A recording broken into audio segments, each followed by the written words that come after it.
Alright, hello and welcome to the Ryan Michad Classic Firearms channel. Today we're doing an accuracy test of the Pietta 1851 Colt Navy reproduction, sort of reproduction. It's a 44 caliber as opposed to 36. And so I've got a box with 5 yellow squares down there, so we're going to be using this rest here to do some accuracy testing of that. So I'm just going to show you what we're going to use for components. In terms of caps, we're using CCI number 11 percussion caps. I'm using just a brass powder measure right here. You can unscrew it and bring down the bottom. And we're going to be using some Tradition round balls. They're 44 caliber, 451 diameter.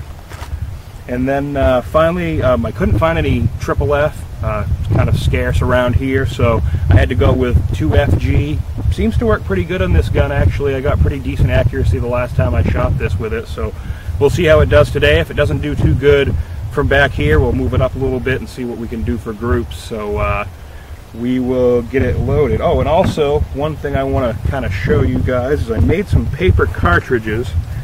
And I know for all you Coloradans out there, you may think that, oh, he's got a bunch of little doobies or something, but no, they're paper cartridges. And basically I measured out the amount of powder I wanted. The ball is in the front and the powder's in the back, so I can just rip off that back end of it, pour it in the chamber, and put the ball on, and then all I have to do is put the percussion cap. So basically to do those paper cartridges, the way that I was doing it, and I don't know if this will work for you guys or not, was I would go ahead and find the powder I wanted. So I'd say like 30 grains, the set screw. I'd get the powder in there, and then I'd place the ball on top of that and wrap the paper around it, and then twist each end, flip it over, and slide the brass powder measure out of the other end and twist that end too. So that is one easy way of doing it. Some people use a dowel that has a tapered end. Whatever works for you. So let's go ahead and see how these paper cartridges are going to work with this gun. I have never used them before, so I'm kind of curious. So we'll put it on half cock. Go ahead and rip the end off.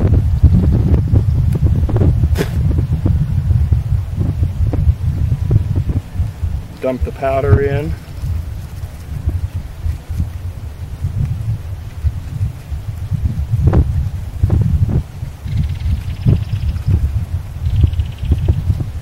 We'll slide the ball out of there. Usually people will take and just put the paper in with the ball. I don't really want to do that. So we will see how this does. And I'll just cap this one and fire it and we'll see. So put that ball in there, ram it home.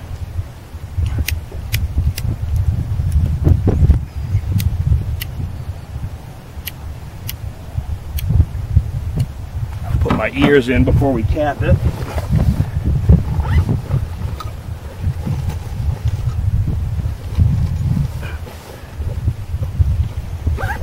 That way if I do have a unintended discharge, close that and we'll get the powder away from here while we shoot.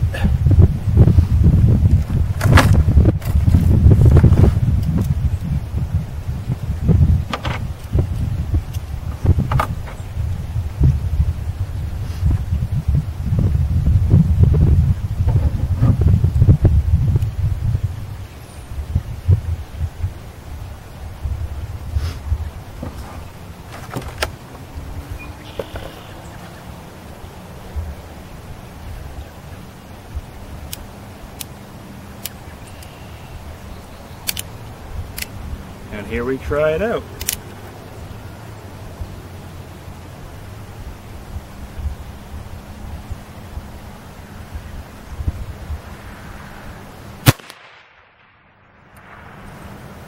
Pretty good. All right, the gun is all capped, so now we're going to go for the upper left-hand square down there on the box. We got a camera down there that'll give you a little bit better view after we fired the 4 shots. We're going to count that first shot that I put down there when we were doing the testing of the paper cartridges as part of the group. So I got 4 more rounds ready to go. Let's see how it does. And we are using my Duck Custom pistol rest. So let's see how it works.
Alright, so we've moved up to about, probably about 15 to 20 yards.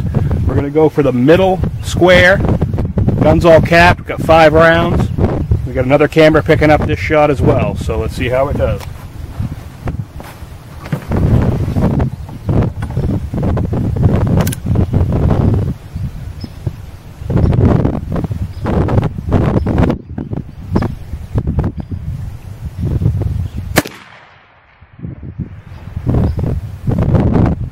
.35 grains of black powder, 2 FG.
Alright, so gun's all ready to go. This is the last 5 rounds. I flipped the box upside down, so the stuff that was on the top is now on the bottom. So I'm going to go for the upper left-hand corner, upper left-hand square. It's around 32 grains of 2 FG with a round ball, so we will see how we do on this last one.